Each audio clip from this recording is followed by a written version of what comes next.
সকলকে স্বাগত জানাই আজকের আলোচনায়। আমি মাওদুদ হাসান, পদাতিক চ্যানেলের গবেষক। আজকে আপনাদের সামনে চলুন শুরু করা যাক। মধ্যপ্রাচ্যে ইরান এবং আমেরিকার মধ্যে যে যুদ্ধ চলছে, এটির কোনো একটি বড় বা বিধ্বংস কোনো এক যুদ্ধ ছাড়া মধ্যপ্রাচ্যে কোনো শান্তি ফিরে আসবে বলে একেবারেই মনে হচ্ছে না। গতকাল পর্যন্ত যে একটি আশার আলো তৈরি হয়েছিল যে কোনো একটি শান্তি চুক্তি হতে যাচ্ছে, কারণ একাধিক সূত্রে, সে আমেরিকার দিকে হোক, ইরানের দিক থেকে হোক, অথবা মধ্যপ্রাচ্যের অন্যান্য দেশ বা ইউরোপের থেকে, সব দিক থেকে একটা ক্লু পাওয়া যাচ্ছিল যে তাদের মধ্যে একটা শান্তি চুক্তি অলমোস্ট সমাধান হয়ে গিয়েছে। এমনকি যখন আমরা দেখলাম ইরানের প্রেসিডেন্ট ডক্টর মাসুদ পেজেশকিয়ান তিনি নিজে সরাসরি একটা স্টেটমেন্ট দেন, যেখান থেকে মনে হয় যে তাদের মধ্যে একটা ডিল ফাইনাল অলমোস্ট হয়ে গিয়েছে। শুধুমাত্র ইরানের সর্বোচ্চ ধর্মীয় নেতা মুস্তফা খামেনেইর কাছ থেকে সেটা সাইন পেতে বাকি আছে। এবং সেই একই ক্লু আমরা দেখেছিলাম, বা অলমোস্ট স্টেটমেন্টের মতো বলে দেওয়ার মতো বলেছিলেন ডোনাল্ড ট্রাম্প নিজেও। নিজের ট্রুথ সোশ্যালে পোস্ট করে তিনি জানিয়েছিলেন যে অ্যাগ্রিমেন্ট, যেটা অর্থাৎ চুক্তিটি has been largely negotiated subject to finalisation, অর্থাৎ যে চুক্তিটা হবার কথা সেটা অলমোস্ট অনেকটাই এগিয়ে গিয়েছে, শুধু ফাইনাল হতে বাকি আছে। এমনকি একই রকম কথা জেডি ভান্সের কাছ থেকে পাওয়া গিয়েছিল। এবং শেষ পর্যন্ত রাত্রিবেলায় যখন আমরা দেখলাম যে ইরানের বেশ গণ্যমান্য এবং সরকারের অনেক কাছের একজন প্রফেসর ডক্টর মারান্ডি, যিনি 2015 সালে, এমনকি কিছুদিন আগে পাকিস্তানে যখন আমেরিকার সঙ্গে ইরানের ডিল হচ্ছিল, সেখানে তিনি উপস্থিত ছিলেন ইরানের পক্ষ থেকে। তিনি গতকালকে 5টি পয়েন্ট আমাদের সামনে দিয়ে দেন তার এক্স হ্যান্ডেলে, এবং সেটার এই ছবি এখানে দেখাচ্ছি আমরা। এবং এই 5টি পয়েন্টে উল্লেখ করেন কোন কোন শর্তে এই চুক্তি সম্পাদন হচ্ছে। তখন সবার কাছে যেমন মনে হওয়ার কথা, ঠিক তেমনই মনে হয়েছিল যুদ্ধ শেষ হচ্ছে।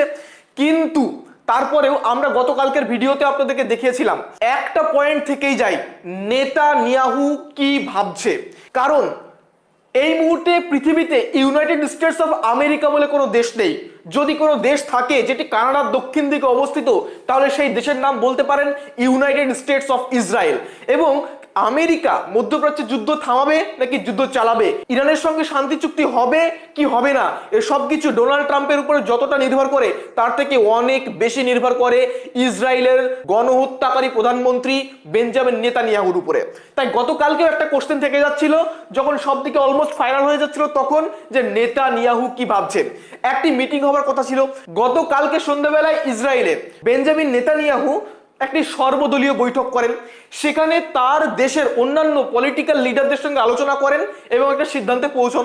এবং তার পরবর্তীতে ডোনাল্ড ট্রাম্পকে কল করেন, এবং সেই কলের পরবর্তীতে যে ঘটনা ঘটেছে তাতে এই মুহূর্তে আবারও ডাইরেক্টলি, যেটা ওপেনলি বলতেই হচ্ছে, এই মুহূর্তে আর কোনো ডিল হচ্ছে না।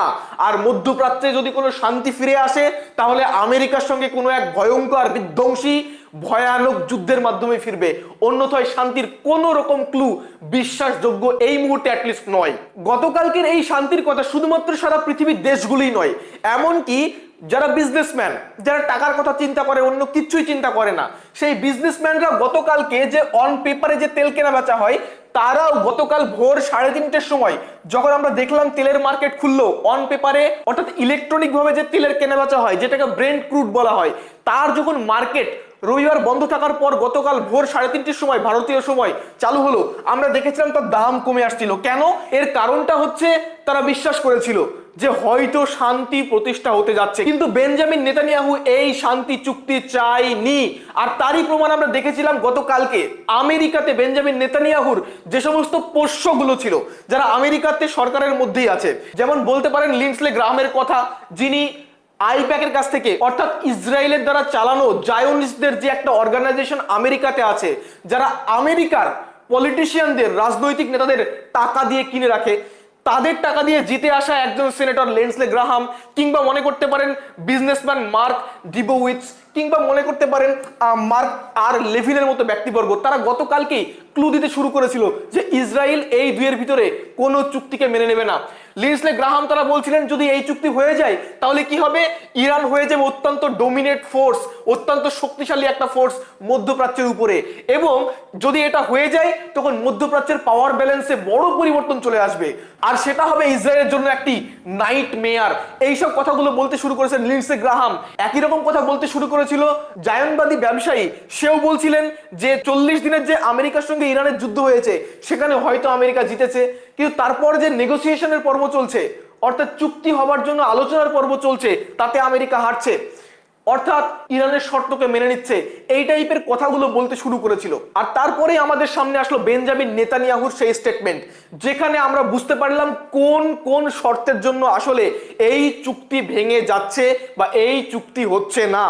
নেতানিয়াহু গতকাল রাতেই তার এক্স হ্যান্ডেলে পোস্ট করে জানিয়েছেন, I spoke last night with President real Donald Trump, অর্থাৎ ডোনাল্ড ট্রাম্পের সঙ্গে আমি কথা বলেছি, আর সেই কথা বলার পরবর্তীতে সিদ্ধান্ত গ্রহণ করেছে কি, President Trump and I agreed that final agreement with Iran must eliminate nuclear danger, অর্থাৎ যতক্ষণ পর্যন্ত ইরানের কাছে নিউক্লিয়ার বোমা তৈরি হবার মতো শঙ্কা থেকে যায় ততক্ষণ পর্যন্ত ইরানের সঙ্গে কোনো চুক্তি হবে না।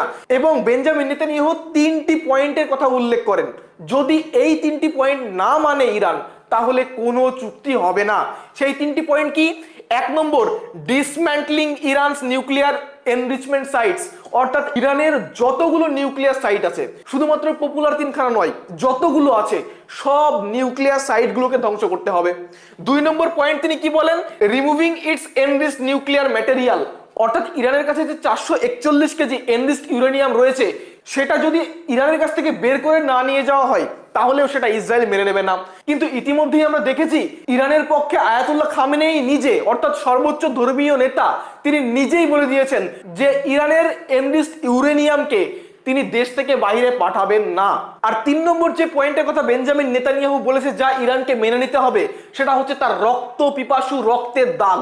সেখানে তিনি কি বলছেন, Israel's right to defend itself against threats on every front, অর্থাৎ ইসরায়েলের নিজেকে বাঁচিয়ে রাখার যে অধিকার, নিজেকে ডিফেন্ড করার অধিকার রয়েছে, কোথায় থেকে? গাজার মানুষের থেকে, ওয়েস্ট ব্যাংকের মানুষের থেকে, লেবাননের মানুষের থেকে, পার্শ্ববর্তী সিরিয়ার মানুষের থেকে। এই আশেপাশে যে দেশগুলো আছে এই দেশগুলো নাকি ইসরায়েলকে ধ্বংস করে দিচ্ছে, তাই তাদের থেকে তাদের বাঁচার অধিকার রয়েছে। যার সাধারণ অর্থ হচ্ছে ইরানের সঙ্গে আমেরিকার যদি চুক্তি হয়েও যায় তবুও ইসরায়েল লেবাননে হামলা করতেই থাকবে, সেখানে নিরীহ মানুষকে মারতেই থাকবে। কোনো একটি মাত্র দিন নেই যেদিন আমরা লেবাননের কোনো মৃত্যুর খবর পাইনি। No bloodless days in Lebanon, আর সেটাকেই তিনি কন্টিনিউ করতে চাচ্ছেন। গাজার মানুষ তারা এখনো পর্যন্ত প্রতিনিয়ত আক্রান্ত হচ্ছে, ওয়েস্ট ব্যাংকের উপরে প্রতিদিন মৃত্যুর খবর আবারও পাওয়া যেতে শুরু করেছে। আর এই মৃত্যুর মিছিলকে ইসরায়েল জারি রাখতে চায়, যেটা ইরান যদি না মানে তাহলে আমেরিকার সঙ্গে ইরানের কোনো চুক্তি হতে দেবে না বেঞ্জামিন নেতানিয়াহু। এটাই হচ্ছে বেঞ্জামিন নেতানিয়াহুর কথা। আর ঠিক তারপরেই যেটা হবার কথা তেমনই বেঞ্জামিন নেতানিয়াহু যা বলেছে তাই আমরা ডোনাল্ড ট্রাম্পের কাছ থেকেও শুনতে পেলাম। ডোনাল্ড ট্রাম্প নিজেও তিনি তার ট্রুথ সোশ্যালের একটি পোস্টে জানালেন যে negotiators not to rush into a deal, অর্থাৎ আমেরিকার পক্ষ থেকে যারা নেগোসিয়েশন করছে তারা যেন তাড়াহুড়ো না করে, ইরানের সঙ্গে খুব তাড়াহুড়ো করে ডিল করার কোনো প্রয়োজন নেই, চুক্তি করার কোনো প্রয়োজন নেই। অথচ গতকালকে আমেরিকার পররাষ্ট্রমন্ত্রীর সমকক্ষ পদ secretary of state Marco Rubio সে ভারতবর্ষে থাকা অবস্থায় গতকাল জানিয়েছিল যে কয়েক ঘন্টার মধ্যে চুক্তির কথা আসছে, অর্থাৎ চুক্তি ফাইনালাইজ হয়ে যাবে। কিন্তু নেতানিয়াহুর সঙ্গে আলোচনার পরবর্তীতে সেই সমস্ত কিছুই ভেস্তে গেল। এমনকি আমেরিকার পক্ষ থেকে চুক্তি হবার কথা প্রথম যে বাইরে বলেছিল এক্সিওস নামক সংবাদ মাধ্যম, সেই এক্সিওস সংবাদ মাধ্যম নিজেও গতকালকেই জানিয়ে দিল যে আর the White House no longer expects an agreement with Iran to be announced today, অর্থাৎ হোয়াইট হাউস আর কোন রকমের আশা রাখছে না যে ইরানের সঙ্গে খুব দ্রুত একটি চুক্তি হবে। এখন একটি প্রশ্ন থেকে যায়, তাহলে ডোনাল্ড ট্রাম্প চাচ্ছেন কি? যুদ্ধ করতে নাকি নেগোসিয়েশন চালাতে? এখন ডোনাল্ড ট্রাম্পের যদি কথা বলতেই হয় তিনি এখনো বলছেন তিনি নেগোসিয়েশনই চান, কিন্তু সেই নেগোসিয়েশন কেমন চান? তিনি বলছেন বারাক ওবামা 2015 সালে ইরানের সঙ্গে যে চুক্তি করেছিলেন সেই চুক্তির থেকে বেটার একটা চুক্তি চান তিনি। অর্থাৎ ইরানকে যতটুকু স্বাধীনতা দেওয়া হয়েছিল 2015 সালের চুক্তিতে, যে চুক্তির নাম ছিল JCPOA, সেই চুক্তির থেকে কম স্বাধীনতা দিতে চান ইরানকে। এটা হচ্ছে ডোনাল্ড ট্রাম্পের কথা। ডোনাল্ড ট্রাম্প সে কথাই গতকালকে আবার জানিয়েছেন এবং তিনি বলেছেন, if I make a deal with Iran it will be good and proper one, যদি আমি ইরানের সঙ্গে কোনো একটি ডিল করি তাহলে একটা ভালো এবং ঠিকঠাক একটা চুক্তি করা হবে।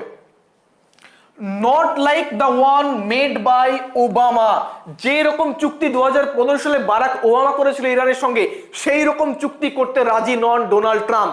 এখন প্রশ্ন হচ্ছে বারাক ওবামা কি চুক্তি করেছিলেন আর ডোনাল্ড ট্রাম্প কি চাচ্ছেন, এটা বুঝে নেওয়া উচিত। চলুন সেটা এবার দেখে নিই। 2015 সালে ইরানের রাষ্ট্রপতি হাসান রুহানি এবং আমেরিকার প্রেসিডেন্ট বারাক ওবামা, এদের যে রিপ্রেজেন্টেটিভরা জেনেভাতে উপস্থিত হয়েছিল, সেই জেনেভাতে গিয়ে যে চুক্তি করেছিল, সেই চুক্তির পয়েন্টগুলোতে কি ছিল?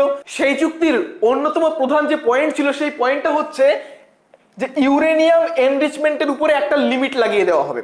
কিরকম লিমিট? এই চুক্তি অনুসারে ইরান সর্বাধিক 3.67% পর্যন্ত ইউরেনিয়ামের এনরিচমেন্ট করতে পারবে, এবং সেই এনরিচড ইউরেনিয়ামও ইরান 300 কেজির বেশি করতে পারবে না। দ্বিতীয় যে পয়েন্ট ছিল সেটা হচ্ছে এনরিচমেন্টের জন্য যে মেশিনগুলো প্রয়োজন হয়, সেই মেশিনও যথেষ্ট পরিমাণ সংখ্যায় তাদের যে এনরিচমেন্ট সাইটগুলোতে আছে সেখানে রাখতে পারবে না, তাতেও একটা লিমিট লাগানো থাকবে। আর 3 নম্বর পয়েন্ট কি?